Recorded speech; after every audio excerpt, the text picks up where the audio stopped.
Ne nuk jemi kavje, as fëmijët tanë. Askush nuk ka të drejtë të prek jetën e tyre.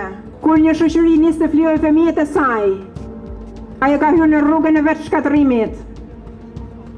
Sot Shqipëria nuk është vetëm në krizë ekonomike. Shqipëria është në krizë identiteti.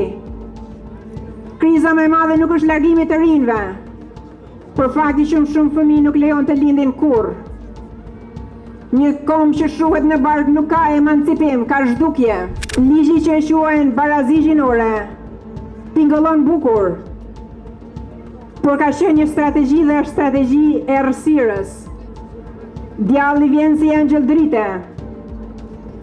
Ky relativizon njeriun, shkatron konceptin e familjes natyrore, fut ideologji në shkolla, zëvendëson prindin me shtetin, ndryshon kuptimin themelor të gjinive,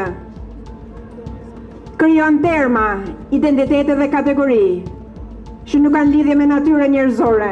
Ne nuk jemi kundër askujt. Ne jemi për njeriun. Ne jemi për familjen. Ne jemi për fëmijët, për të ardhmen. Askush nuk do të adhurojë të dorëzojmë të vërtetën. Dhe askush nuk do të adhurojë të heshtim. Askush nuk do të adhurojë të pranojmë ideologji që shkatërron një komb.